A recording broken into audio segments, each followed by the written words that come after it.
Hello guys, नमस्कार. तर आज व्हिडिओ करण्याचं कारण काही थोडं वेगळं आहे. त्या दिवशी मी आणि ताईंनी मिळून एक साडी मागवली होती, जिची प्राईस मार्केटमध्ये जास्त आहे आणि ऑनलाईन ती कमीमध्ये होती, आम्ही म्हणून मागवली. तर ती साडी चांगली आली, म्हणजे ओके आली.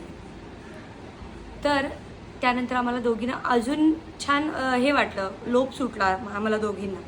आम्ही दोघींनी अजून 2 साड्या बाय केल्या आणि त्या पूर्णतः फाटलेली आहे, फॉल.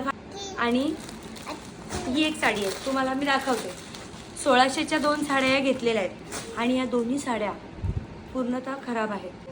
मला सांगायचं एवढंच आहे तुम्हाला की जेव्हा पण तुम्ही ऑनलाईन साडी बाय करताय तर ती साईट जी आहे, ज्या साईडवरून तुम्ही मागवताय ती साईट फ्रॉड नसली पाहिजे, फेक नसली पाहिजे, तेवढी तुम्ही काळजी घ्या. ह्यासाठीच मी ही फक्त व्हिडिओ केली आहे. तर जेव्हा पण तुम्ही बाय कराल तेव्हा तुम्ही व्यवस्थित सगळं पडताळणी करा आणि मगच ही साडी बाय करा. आता आम्ही डोक्याला हात लावून बसलो आहे की ह्या 2 असल्या घाणेरड्या साड्या करायच्या काय नक्की. रिटर्नचं काही म्हणजे लोभाच्या भरात आम्ही बाय केलं, काही न बघता, काही पडताळणी न करता आम्ही हे बाय केलं आणि आता हे अंगावर पडलं आहे. असंच 1600च्या 2 साड्या आहेत, पण यांची काहीच व्हॅल्यू नाही आहे, एकदम घाणेरड्या साड्या आहेत. तर गाईज, तुमच्यासोबतही अशा प्रकारचा फ्रॉड झाला असेल तर कमेंट, अरे नवीन साडीला कुणी फॉल लावून देतं का, अरे आम्ही कॉटनच्या साड्या बाय केल्या होत्या आणि हे काय आलं आहे.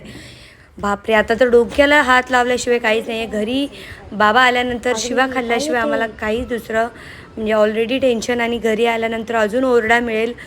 आता काय खरं नाही आहे आमचं दोघींचं. बघा तुम्ही, म्हणून प्रॉपर साईडवरूनच साड्या बाय करा. अच्छा, तर मग आता बाय.